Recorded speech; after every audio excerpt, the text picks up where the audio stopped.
Ini adalah jurnal kedua, tapi sebenarnya ini adalah minggu ketiga saya mempraktekkan stoicism atau stoikisme atau filosofi teras. Minggu kemarin saya tidak membuat jurnal audio, tapi saya masih mempraktekkan filosofi teras ya dalam hidup saya gitu. Nah ini udah 3 minggu berjalan. Lalu apa aja sih yang saya kerjakan?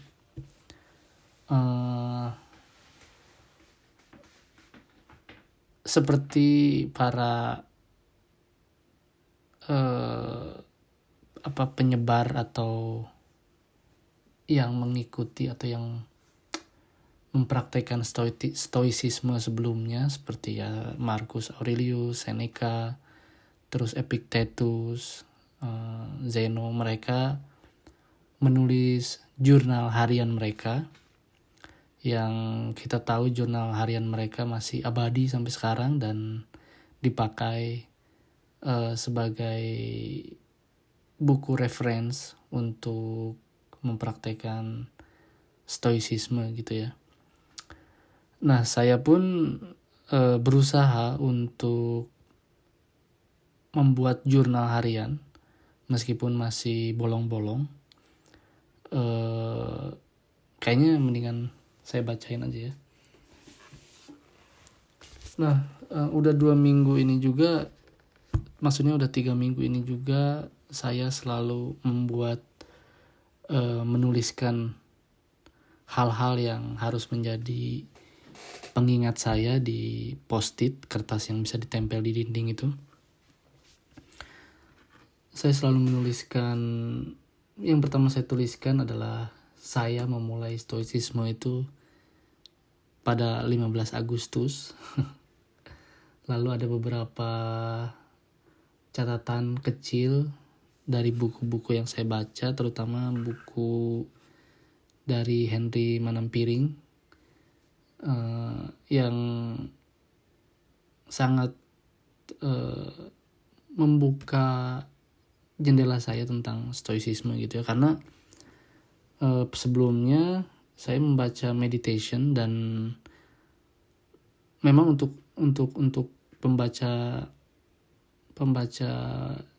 pemula gitu ya, seperti saya yang baru mempelajari filosofi, itu meditation itu cukup bikin otak menjelimet gitu ya, apalagi kalau misalkan bahasa Inggris kita tidak begitu bagus. Nah, makanya saya membaca bukunya Henry Manampiring, yaitu Filosofi Teras, dan ada satu metode yang namanya STAR. Metode ini atau langkah ini dipakai untuk saya dan untuk kita juga yang sedang mempraktekkan stoicism itu, untuk menghilangkan emosi negatif gitu ya. Nah, apa itu STAR? STAR itu adalah singkatan dari stop, T-nya itu think, yang A-nya itu assess, dan ketiganya itu respond gitu ya. Jadi ketika kita mulai merasakan emosi negatif, yaitu apalah sedih, atau kecewa, atau marah, atau memiliki keinginan yang berlebih gitu ya, kita harus berhenti berusaha menghentikan emosi negatif itu. Karena yang saya pelajari setelah 3 minggu ini, memang kita itu sebagai manusia tidak bisa menghilangkan 100% emosi-emosi negatif itu, karena secara di bawah kesadaran kita itu emosi negatif itu akan datang gitu ya. Akan datang. Makanya di STAR ini kita harus berusaha menghentikan gitu ya. Menghentikan emosi negatif itu, stop gitu ya. Dan kita harus, dan saya pun melakukan itu, stop gitu ya, ketika saya di kerjaan gitu ya, ketika ada tamu yang rese gitu ya, atau teman kerja yang rese juga, ya saya stop gitu ya, stop. Terus think itu kan think and assess itu ya kita berpikir apakah itu buat saya sendiri ya, apakah itu necessary untuk dikeluarkan atau tidak gitu, dan apakah itu bagus atau tidak gitu, emosi itu dikeluarkan apakah akan membuat kita lebih baik apa tidak gitu. Dan yang namanya emosi negatif ya kebanyakan ya jelek gitu kalau kita ikuti emosi itu gitu. Makanya STAR ini saya pakai untuk pengingat saya gitu ya, ketika saya ingin marah dan kesal gitu ya kepada tamu, saya pikir stop, terus saya pikirkan udahlah nggak usah diterusin gitu. Dan responnya gimana ya, responnya ya kita terima gitu, terima karena segala sesuatu yang kita terima itu, amarah atau sikap orang terhadap kita ya bukan berada dalam kontrol kita gitu. Yang kita kan kita tuh, saya itu belajar stoicism ya untuk mengontrol diri saya agar tidak gampang marah, untuk lebih sabar, untuk lebih melihat segala sesuatunya dengan jelas gitu ya. Makanya ya STAR ini selalu saya pakai dalam waktu ya kurang lebih 2 minggu lah, karena saya memulai stoicism 16 Agustus, terus saya mulai membaca buku filosofi teras dan saya mulai menemukan metode itu gitu ya. Nah, lalu dalam catatan di dinding saya menulis kata-katanya Epictetus, yaitu if you want to improve, be content to be thoughtfulness and stupid gitu ya. Kenapa kata-kata ini saya pilih? Karena saya merasa dulu itu saya merasa saya ini orang pintar, saya ini orang yang segala tahu, saya ini orang yang lebih baik daripada orang-orang yang berada di sekitar saya, dan itu membuat saya sombong, angkuh, dan semua emosi negatif saya ya keluar gitu ya. Dan dengan kata-kata ini selalu mengingatkan bahwa ya saya manusia yang belajar sama-sama kayak orang, dan saya tidak boleh merasa sombong agar saya bisa belajar terus, dan saya tidak boleh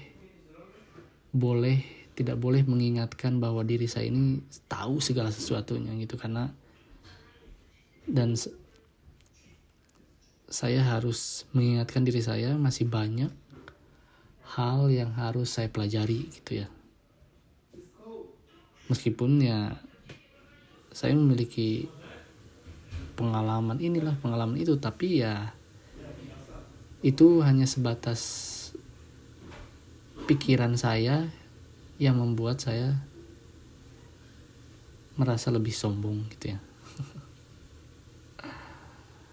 Dan saya juga menulis ini kenapa saya belajar stoik, dan jawabannya itu ya untuk memperbaiki dan menyembuhkan mental saya sendiri, bukan orang lain. Itu bukan saya bukan ingin belajar ini bukan untuk memberikannya kepada orang, tapi untuk memberikannya kepada diri saya sendiri gitu ya. Karena ya saya merasa saya udah terlalu pemarah, terlalu tidak sabar, terlalu takut, terlalu khawatir gitu ya kemarin itu. Dan ya setelah 3 minggu saya mempraktekkan stoicism ini, saya merasa lebih tenang aja gitu ya, lebih tenang, lebih kalem, lebih tidak terburu-buru, lebih enak aja ya, lebih saya sudah bisa merasakan inner joy gitu ya, pelan-pelan gitu, bahwa oh saya ternyata bisa merasa ketenangan ini gitu ya, tenang. Saya bisa merasa setenang ini gitu ya, meskipun ya kadang-kadang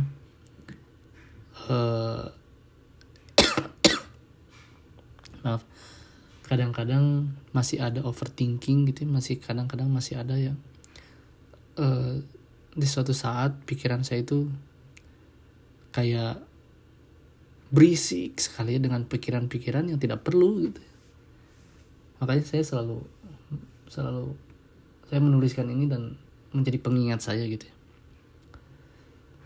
Satu lagi, saya menulis challenge gitu ya.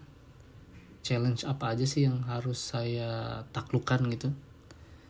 Karena adiksi saya dari dulu itu adalah film porno. Makanya saya nulis ini nih, 2 weeks no porn challenge gitu. Tapi tantangan ini saya rasa cukup berat ya buat diri saya gitu ya. Saya nggak bisa drastis tiba-tiba hilang gitu ya. Tidak menikmatinya secara langsung gitu ya. Karena memang pikiran itu masih saya harus kontrol gitu, tentang bagaimana adiksi saya nonton film itu, film porno gitu ya. Dan minggu ini pun saya tidak bisa menahan itu gitu, karena ya mungkin itu juga manusiawi ya, semuanya juga punya nafsu emosi, nafsu birahi, nafsu emosi amarah gitu. Makanya saya bikin challenge nih. Jadi kemarin itu saya sudah 1 minggu, setiap 1 minggu itu saya tidak menonton sama sekali, tidak melihat foto wanita yang seksi-seksi, berusaha untuk tidak memikirkan ke arah situ agar birahi saya tidak terlalu menggila gitu ya, seperti binatang. Nah dan challenge berikutnya ya, saya coba 2 minggu tanpa film porno dan masturbasi gitu ya. Ya karena memang itu yang membuat, salah satu hal yang membuat saya kayak tidak bisa konsentrasi, terburu-buru, karena terus takut saya tidak bisa punya waktu untuk melakukan hal tersebut gitu. Nah, satu lagi saya menulis kata-kata dari Marcus Aurelius gitu ya, dari meditation yang saya baca. Dibilang di situ ya, yes, keep on degrading yourself, soul, but soon your chance at dignity will be gone. Everyone gets one life. Yours is almost used up. And instead of treating yourself with respect, you have entrusted your own happiness to the souls of others. Ya jadi ini sebagai pengingat saya bahwa kebahagiaan yang sempurna itu ya kita tidak bisa taruh kepada orang lain, kepada apapun, kepada siapapun gitu, karena inner joy atau happiness, soul happiness itu ya yang bisa kita ciptakan ya kita sendiri gitu ya. Dan itu yang saya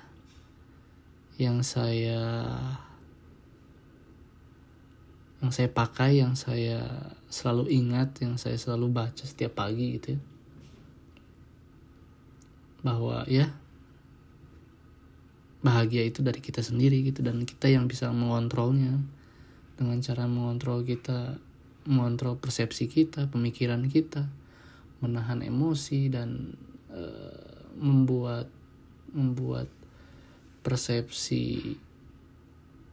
sesuatu persepsi tentang sesuatu hal, tentang sesuatu kejadian yang seharusnya membuat kita marah, dan kita harus rubah persepsi itu sehingga kita bisa menerima dan membuat kita realize bahwa that's okay gitu. Bahwa memang kan dalam bukunya Henry Manampiring juga disebut bahwa sesuatu kejadian itu tidak ada kejadian buruk atau bagus. Setiap kejadian itu adalah netral. Yang membuatnya bagus dan buruk itu ya pikiran kita sendiri dan kita yang harus bisa mengarahkan kemana pikiran kita mengarah gitu, kemana pikiran kita harus diarahkan gitu ya, supaya kita ya tidak depresi dan tidak sedih dan tidak marah gitu. Kayak misalkan ada tamu yang banyak mintanya lalu tidak memberi tip yang cukup reasonable gitu ya, dan biasanya saya mengeluh dan menggerutu gitu ya, dan merasa kecewa gitu, dan selalu merasakan apa yang kurang saya lakukan gitu. Tapi kan kembali lagi gitu ya, tip terus sifat manusia itu bukan kontrol kita gitu. Berapa uang tip yang mereka mau kasih itu bukan berada di kontrol kita gitu. Yang bisa kita kontrol itu ya memberikan mereka servis yang baik dan memenuhi kebutuhan mereka pada saat mereka ada di meja dan di restoran yang kita kerjakan gitu, maksudnya yang di tempat kita bekerja gitu. Dan sepenuhnya that's it gitu ya. Saya harus bahagia karena saya sudah melakukan apa yang harus saya kerjakan gitu ya. Yaitu ya memberikan servis terbaik saya kepada dia gitu ya, kepada tamu itu, karena memang pekerjaan saya itu saja. Selebihnya bahwa tamu itu kayak rese atau tidak memberi tip yang baik ya bukan di dalam kontrol saya gitu ya, bukan dalam kontrol saya dan saya harus menerimanya gitu ya, karena itu bukan dalam kontrol saya dan bukan dalam kontrol kita gitu ya, begitu. Nah itulah kenapa saya selalu mengingat dan membaca kata-kata Marcus Aurelius itu ya. Satu lagi, ini juga pengingat, Hang in There. Ini juga pengingat dari bukunya Filosofi Teras gitu ya, Henry Manampiring. Maaf nih kalau saya salah menyebutkan namanya, kalau nggak salah memang Henry Manampiring gitu ya. Bukunya Filosofi Teras. Hang in There. Kenapa saya menuliskan itu ya karena memang mengontrol atau mengalahkan diri sendiri itu cukup berat dan cukup sulit gitu ya. Dan saya sudah membuat janji juga bahwa saya harus menaklukkan diri saya sendiri gitu, dengan apa ya, dengan ajaran stoicisme ini. Kalau saya tidak bisa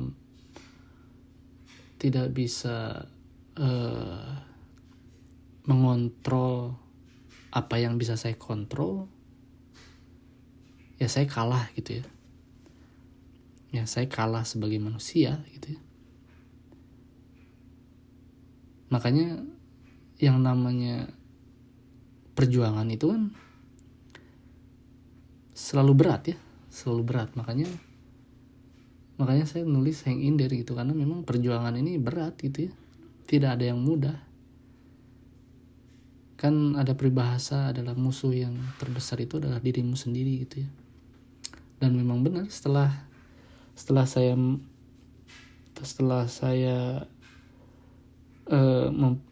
mempraktekkan stoicisme ini memang berat gitu ya. Tapi stoicisme ini mempunyai landasan yang jelas gitu ya, bahwa segala sesuatu maksudnya ada dua hal gitu ya, ada dua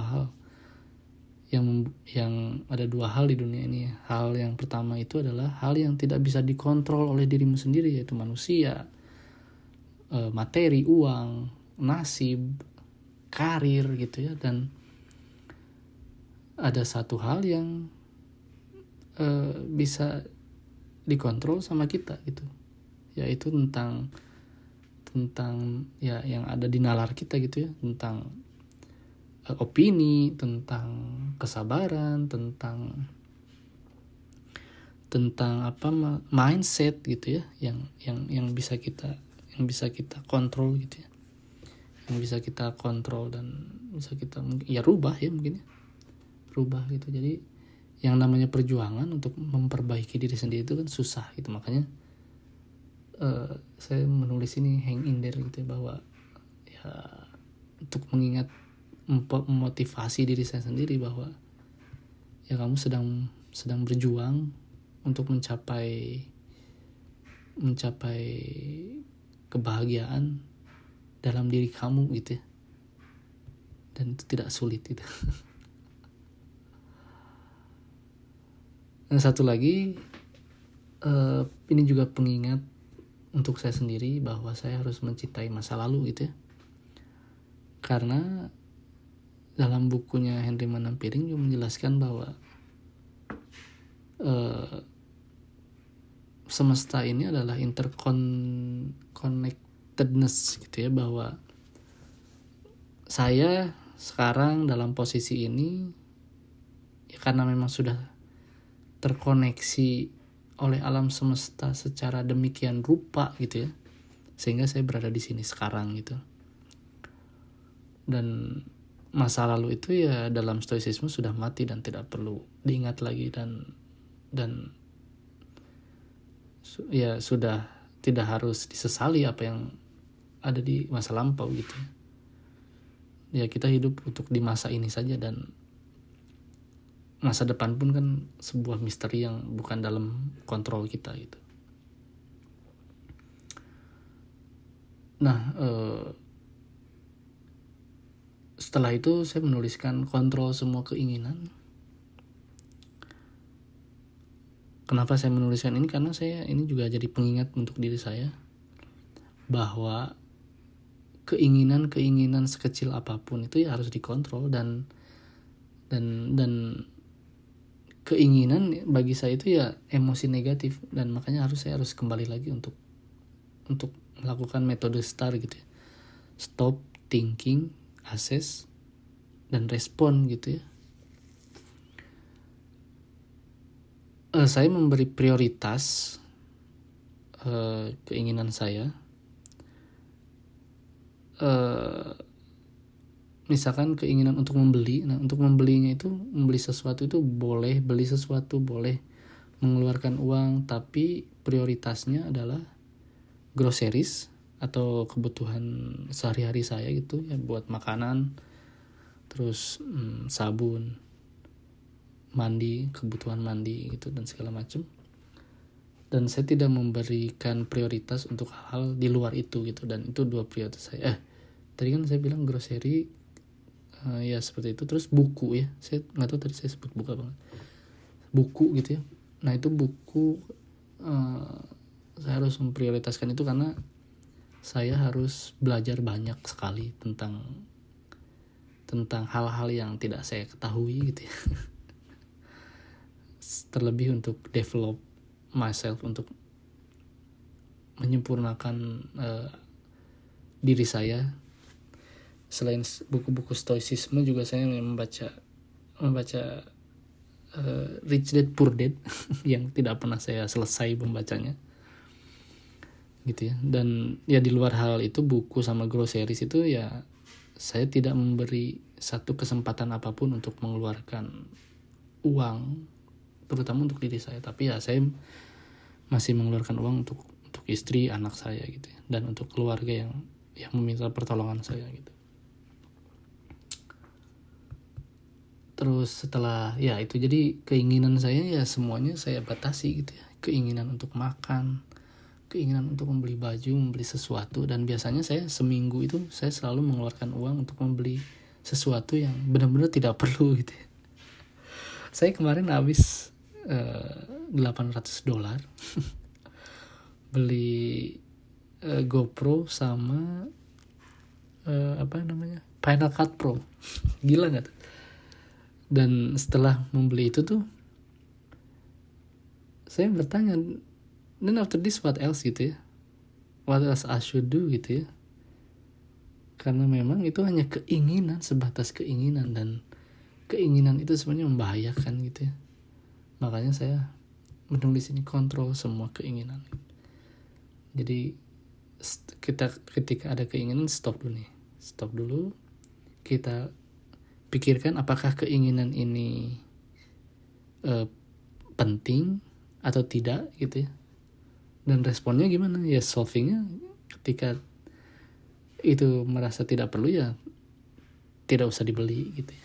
Tidak usah dilakukan.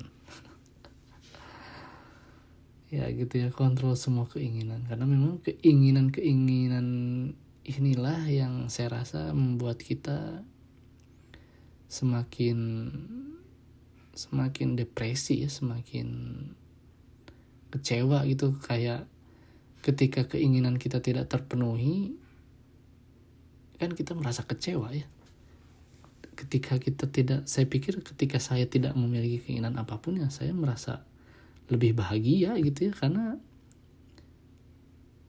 ketika saya tidak memiliki apa yang saya inginkan gitu ya tidak apa-apa juga gitu ya, karena memang itu sekedar keinginan bukan kebutuhan gitu ya.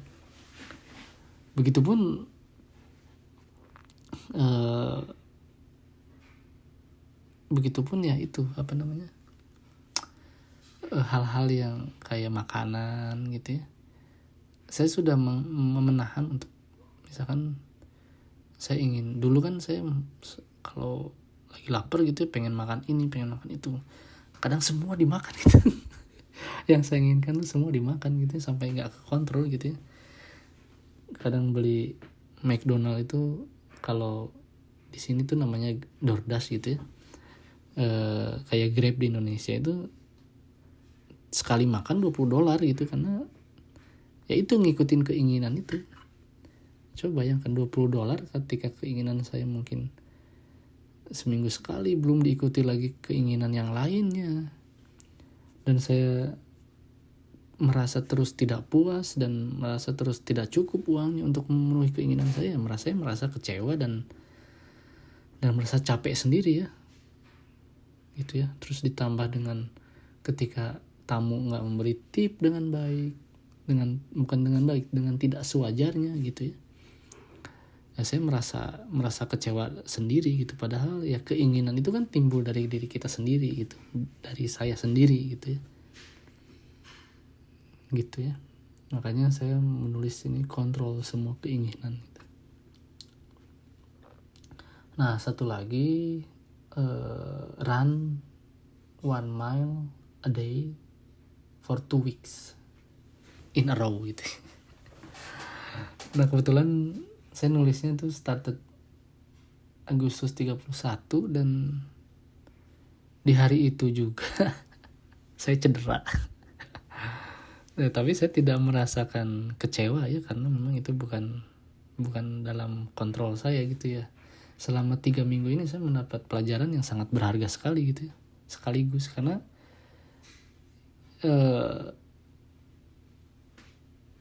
bahwa ya tubuh kita kan, kata Epictetus itu, tubuh kita itu bukan dalam kontrol kita gitu semata-mata. Sewaktu-waktu kita bisa kehilangan kemampuan untuk berjalan, kemampuan untuk menggunakan tangan, kemampuan untuk bicara, kemampuan untuk melihat, dan itu bukan di luar kontrol kita, dan it's okay gitu ya, bahwa hal-hal itu ya lagi-lagi netral gitu, tidak baik tidak buruk gitu ya. It depends on how you will think about it gitu ya, bagaimana kita untuk memikirkannya gitu ya. Dan I'm okay with that, because karena saya tidak bisa lari, tidak bisa berolahraga ya, karena cedera lutut saya gitu. Dan saya rencananya, karena itu tidak membaik, rencananya besok saya besok saya mau pergi ke dokter gitu ya, untuk memeriksa lutut saya. Kayaknya sih kurang stretching kayaknya. Soalnya sakit banget kalau jalan, aduh. Terus satu lagi catatan saya di dinding yaitu who am I gitu ya. Nah ini pertanyaan yang cukup dalam ya sebenarnya. Siapa sih diri lu sebenarnya gitu ya. Dan jawaban yang selalu saya jawab ke diri saya sendiri ya kata-kata Epictetus itu ya. I'm just a foolish and stupid gitu ya every day. Ya karena saya masih pengen belajar gitu ya. I'm foolish gitu ya. I'm a stupid. Nah ini yang terakhir di dinding saya. The last but not the least. Gimana sih? Ya gitulah. Intermittent fasting ya. Jadi mulai hari ini tuh saya mempraktekkan intermittent fasting, which is 8 jam saya boleh makan dan selebihnya saya tidak akan makan. Bukan tidak boleh ya, karena itu memang latihan buat diri saya sendiri gitu ya. Karena ketika kamu lapar ya, memang emosi dan segala sesuatu itu cukup sulit untuk dikontrol ya. Jadi saya menambahkan exercise itu ya dalam diri saya gitu, intermittent fasting. Jadi kenapa saya milih jam ini dari jam 6 sampai jam 2? Karena ketika saya tidak sarapan saya tidak bisa bekerja. Gitu ya, makanya karena saya jam kerja saya itu dari jam 11 siang sampai jam 9 malam gitu ya. Tanpa break ya, saya bisa duduk segala macam, bisa santai, relax kalau nggak ada tamu gitu ya, kalau nggak ada customer di restoran. Makanya tapi terus terang it's a bit difficult if I choose like having only dinner, but the rest of the day I don't eat much gitu ya. I mean I don't eat at all. It's gonna be difficult for me. So jadi saya pilih intermittent fasting dari jam 6 pagi sampai jam 2. Itu juga alasan apa? Ada juga alasan kenapa saya pilih jam 6 itu, karena ya supaya saya bisa bangun pagi untuk menikmati makanan yang harus saya lahap untuk apa ya, untuk menambah nutrisi saya untuk seharian gitu ya. Terus apa aja sih yang saya makan gitu ya. Kalau teman-teman pengen tahu ya, saya juga setelah belajar stoicisme terus menerapkan intermittent fasting, terus ya saya juga mempelajari hal-hal yang lebih dari itu, kayak bagaimana cara berolahraga yang baik dan benar, terus bagaimana agar kita bisa bertahan dalam intermittent fasting gitu ya. Bukan harus makan banyak, tapi harus memperhatikan apa yang kita makan gitu. Jadi pagi-pagi tuh saya biasanya oatmeal, telur gitu ya, terus wheat bread, honey gitu ya. Terus abis itu saya minum jus buah, banana, biasanya banana ya kayak smoothie gitulah, banana, strawberry, blueberry, terus sama almond milk gitu ya. Terus 1 sendok honey. Di pagi-pagi itu saya selalu ngikutin itu. Nah siangnya itu ya saya makan apa yang bisa dimakan aja, karena kan pagi-paginya saya pikir sih udah cukup ya segitu ya, kayak fibernya udah ada dari oatmeal gitu ya, proteinnya udah ada dari protein hewaninya udah ada dari telur, dan protein dan vitamin segala macamnya udah ada dari berry sama banana gitu ya. Makanya siangnya itu saya makan apa aja yang saya bisa makan gitu ya. Tapi sebenarnya saya juga memulai untuk melakukan plan based lifestyle gitu ya semenjak saya melakukan stoicism 15 Agustus itu. Kenapa saya milih itu? Karena saya rasa badan saya itu udah masuk banyak banget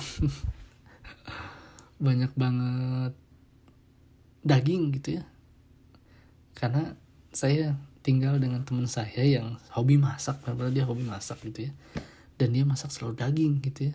Bukannya saya tidak mau berterima kasih, tapi kan ya kekuatan tubuh orang itu kan masing-masing berbeda gitu ya. Dan saya mendengar banyak berita buruk dari teman-teman saya yang sakit karena kurang minum lah, banyak makan daging lah, kolesterol tinggi lah. Makanya saya tidak mau gitu ya.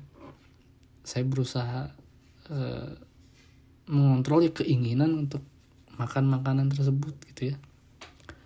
Dan ya sekali lagi, meskipun kesehatan kita, badan kita bukan dalam kontrol kita ya, seenggaknya kita bisa kontrol apa yang kita masukkan pada dalam tubuh kita gitu. Dan pada saatnya nanti kita tidak akan merasa menyesal setelah memasukkan hal-hal yang tidak baik ke tubuh kita gitu. Sakit karena lebih baik sakit karena hal-hal yang tidak kita duga daripada sakit karena hal-hal dari yang timbul dari kebiasaan kita gitu ya. Kayak sakit kolesterol, darah tinggi kan itu dari makanan ya, dari makanan. Makanya ya saya membiasakan diri saya memakan makanan sayuran gitu ya. Dan saya belajar bahwa beberapa makanan ya kalau mau diet itu banyakin protein sama fiber. Kalau mau puasa itu fiber itu perlu banget untuk menunda rasa lapar. Kayak Oki Jelly Drink. Menunda rasa lapar kayak biasanya siang tuh saya banyak makan brokoli gila. Brokoli terus biasanya beli makanan palsu gitulah, nggak tahu itu juga sehat apa enggak. Yang penting saya plan based aja, nggak makan daging beneran aja gitu ya.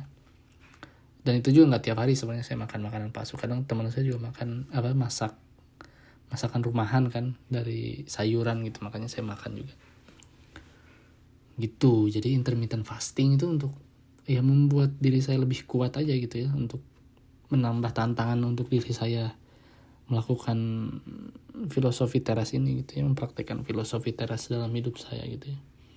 Sampai mana sih batasnya gitu ya, karena memang rasanya manusia itu ya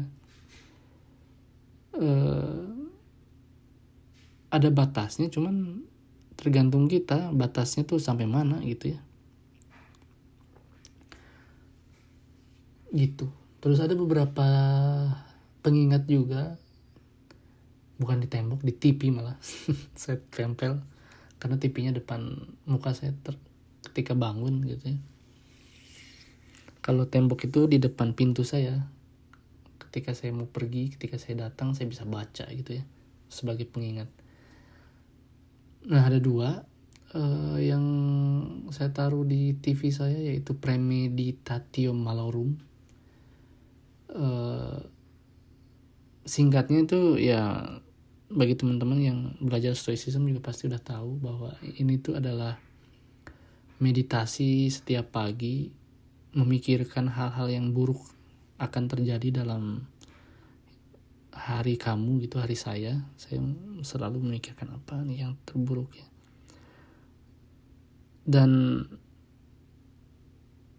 Dan pemikiran ini bukan untuk menghilangkan motivasi, tapi untuk memikirkan lebih awal bagaimana cara menyelesaikan masalah ini gitu ya. Bagaimana kita harus merespon masalah ini.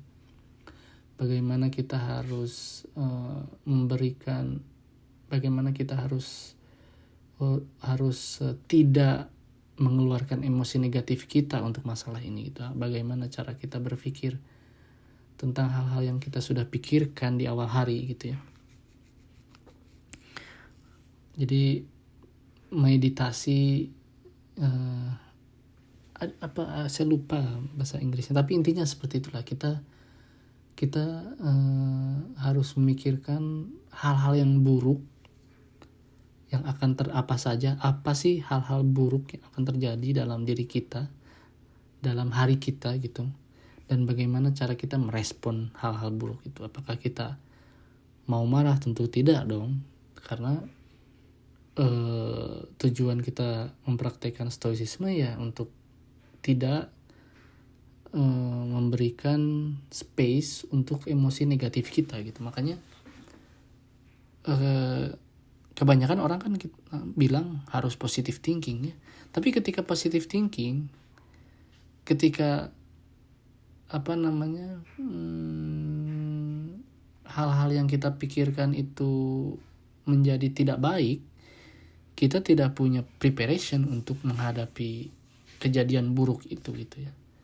Tapi dengan premeditatio malorum ini, kita memiliki bayangan bagaimana cara kita untuk menghadapi hal-hal buruk yang akan terjadi dalam hari-hari kita gitu. Maaf. Nah, yang kedua, catatan why I read books gitu ya. Ini saya dapetin dari bukunya bukunya Ryan Holiday yang judulnya The Daily Stoic gitu ya. Why I read book, bacaannya because I'm learning how to live gitu ya. Saya setuju banget dengan kata-kata itu, karena memang mungkin teman-teman juga yang dengar ini gitu ya, kalau ada pernah mendengar bahwa buku itu adalah jendela dunia kan ya. Memang saya sangat setuju dari dulu, memang buku itu dari jendelanya dunia gitu, karena dalam buku itu kita bisa tahu gitu ya segala hal yang ingin kita tahu gitu ya. Tapi dari dulu saya tidak pernah mempraktekannya gitu, makanya mulailah dari sekarang saya harus membaca buku yang minimal sehari itu 1 jam. Saya mulai membeli buku fisik ya tentang stoicism. Terus saya sedang membaca buku Rich Dad Poor Dad, dan sejauh ini saya setelah menyelesaikan buku filosofi teras gitu ya. Itu adalah kayak filosofi teras itu bagus sekali untuk teman-teman yang ingin belajar stoicism menurut saya ya, karena memberikan bayangan apa aja sih yang harus dilakukan dan buku-buku apa saja yang harus dibaca, terus kita pelajari, dan terutama ya harus dipraktekkan gitu. Saya sudah selesai membacanya. Dan biasanya kan kalau di kerjaan itu kalau nggak ada customer kita ngobrol gitu ya, nonton YouTube segala macam. Nah sekarang ya saya mulai membiasakan diri ketika tidak ada kerjaan gitu ya, saya baca buku gitu. Jadi saya membeli buku beli buku fisik sama membeli buku e-book gitu ya, e-book di handphone saya. Jadi saya bisa membaca buku di mana aja ketika saya tidak ada kerjaan gitu ya, dan itu sebisa mungkin harus saya baca gitu, harus saya baca dan harus saya mengerti gitu ya. Untuk teman-teman yang baru baca juga, saya pikir tidak masalah gitu. Saya juga merasakan kadang boring gitu ya baca buku gitu ya, sehingga apa yang saya baca itu tidak nempel, dan ya nggak apa-apa, berhenti dulu ngelakuin hal yang lain. Terus ketika kita ada mood lagi baca lagi gitu ya. Jangan sampai kita menyelesaikan buku itu nggak nempel sama sekali dalam otak kita gitu ya.